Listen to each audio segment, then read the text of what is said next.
All across Illinois, there is a need for more EMTs. One of the people trying to solve that problem is Les Meninga. He spent years as an EMT and now he is training the next generation.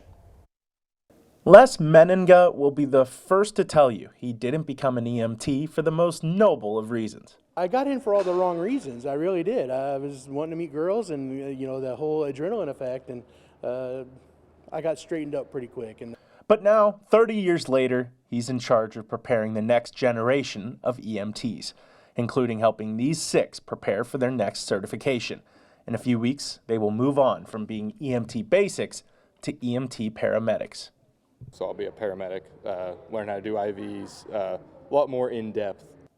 They are using special training dummies and an ambulance simulator from OSF Hospital and American Ambulance Company to simulate real-life situations, especially ones that they don't often see in the field. It's a great tool that we have, all this stuff. It allows us to get the training without necessarily having to experience it. 'Cause some of the stuff that we are learning about, you just won't see it in the field. I mean, some of it's a once-in-a-lifetime opportunity to see it.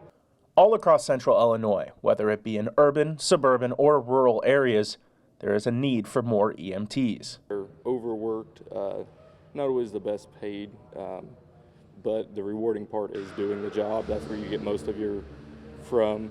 People in communities like Sherman, Illinois, just outside of Springfield, are waiting 15 minutes on average for ambulances.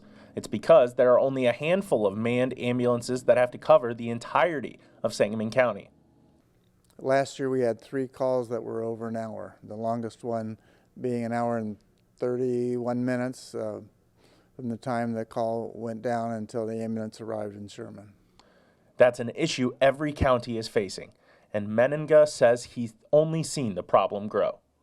Lower pay has affected retention, and then there's recruitment. We're always trying to recruit more people for agencies, and over time, call volume has increased for all the agencies. Everybody's got a higher call volume. And the job is not for the faint-hearted, but there are plenty of opportunities for people to try it out, especially at volunteer fire departments.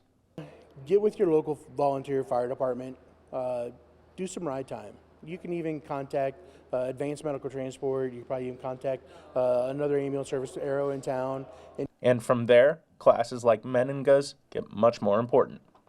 And so when I have these classes, even with the brand new EMTs, I try to stress that it's more than just adrenaline, more than the blue light. We can actually make an impact, and when that switch happens with them, that's pretty refreshing. Volunteer fire departments are some of the best places for people to get their starts, and the different hospitals across central Illinois offer training classes to help climb the ranks.